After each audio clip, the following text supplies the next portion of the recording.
All right, babies. Friday, Ida B, chapter 4. Today we're going to read chapter 4 and 5. Okay. On nights when he was done with the day's work and we were full up from dinner and Rufus was moping about hoping for some company and travel and the stars were all out shining and looking like they were so close you could pick them, Daddy might say, Ida B, let's take Rufus and go look at the world while it's sleeping. All right, Daddy, I'd say back. And we'd head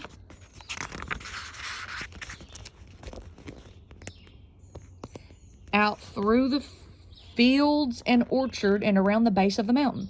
Rufus running ahead, seeing how many things he could stick his nose into in one night without getting stuck back or stung or sprayed. This was when my daddy would tell me deep and abiding truths. So I try to stay as still as someone like me can and listen. One night as we were walking along, Daddy took a deep breath. The kind that sounds like you're smelling something when the air is going in and you're sighing when the air's coming out. And it means something important's about to be spoken. Ida B, he said, to make sure I was paying attention. Yes, Daddy, I let him know that I was.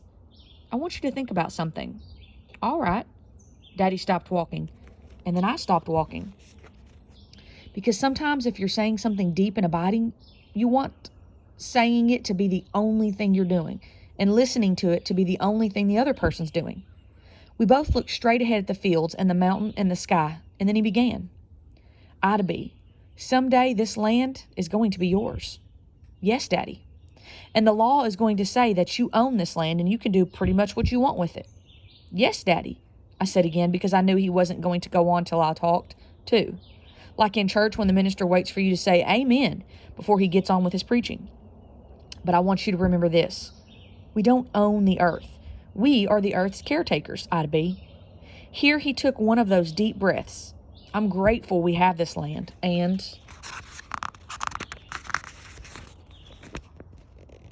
grateful that you'll have it too. But we don't own it. We take care of it and all of the things on it. And when we're done with it, it should be left better than we found it. Now you should know that my daddy is a very intelligent man. Most of the time, we don't disagree about anything except things like bedtime and whether children should be forced to eat certain foods. So, while I agreed with most of what he said, I was thinking he might want to reconsider one of his ideas. And I was just the person to help him do that.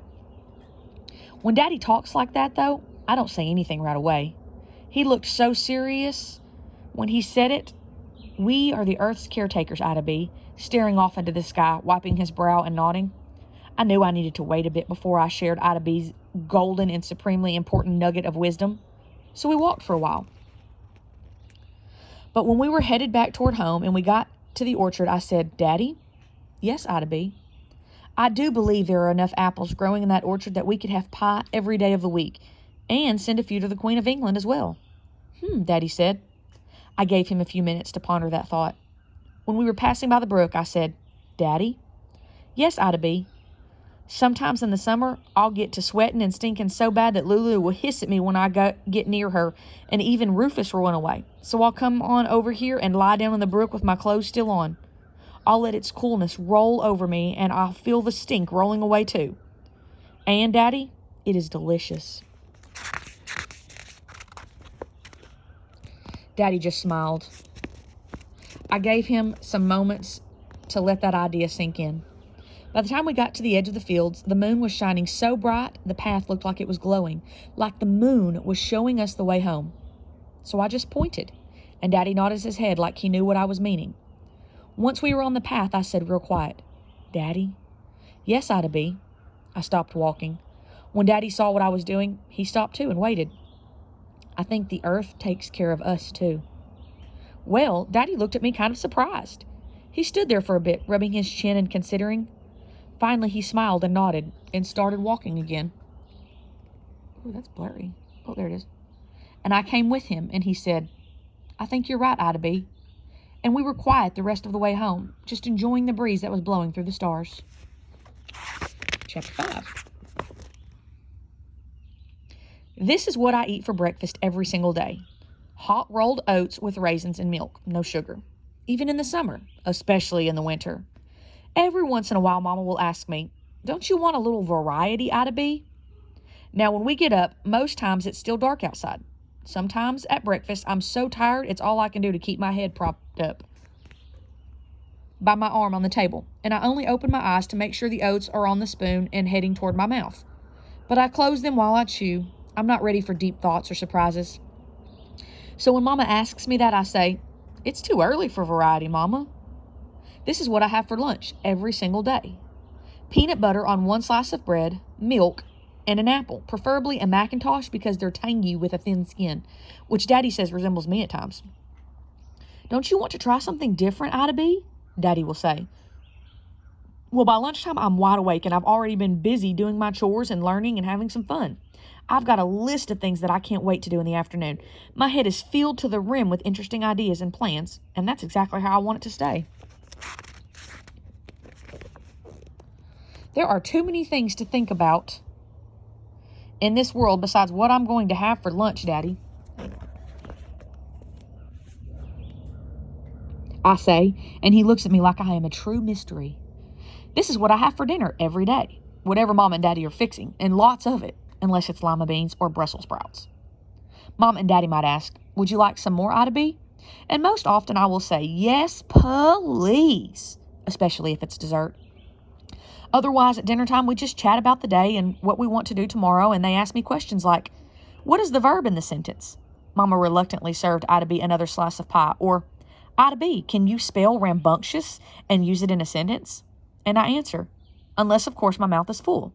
Now, talking like that at dinner might seem kind of strange because I've been at other people's houses for meals and they don't ask each other, "What planet is closest to the sun, dear?" and "Would you please pass the potatoes?" mouths full or not.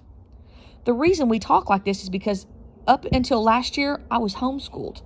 That meant I'd get up in the morning with Mama and Daddy and help with the chores. Then Mama and I would learn math and science, like the 8 times tables or the parts of a planet, or Ida B, if I give you $20 to go to the store to buy some flour. And before she could get any further, I'd say, "Which store?" "It doesn't matter." "Well, am I walking? Because I think it's too far for me to walk to the store in town and carry a big sack of flour back with me." Then she'd frown at me and say, "Oh, Ida B." Now let me finish, like I was seriously trying her patience. But I wasn't, because being a cause for a headache on purpose. It just seemed like she was telling me a story about me and I wanted to know for sure what was happening so I could make a plan. Because I'll tell you something else about myself.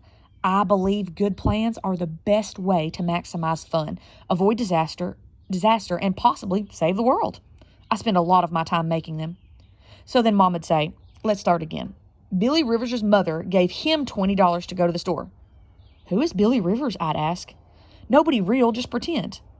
"Then could he be a girl instead of a boy? And could she be named Delilah? Delilah? And could she have green glasses that sparkle?" "Ida B." "Okay, then go on." She'd give me the rest of the information. I'd put the numbers down on the paper and get the answer right about 99% of the time. And Mom would say, "Good job, Ida B," once you get to it. Later on in the afternoon, Daddy would read with me in the big chair, or we'd write stories. Most of the time, though, we would just be living like always and talking about things, and then we'd make the solar system out of vegetables. Or Mama would have me figure out how much change we should get at the checkout at the store, and I'd say $7.87. She's very smart. The woman at the cash register would tell Mama, and Mama would say, with only one side of her mouth making a smile. It meant we'd read and talk about the rocks in our valley in the mountain and how they've been around for so long and they change so slowly,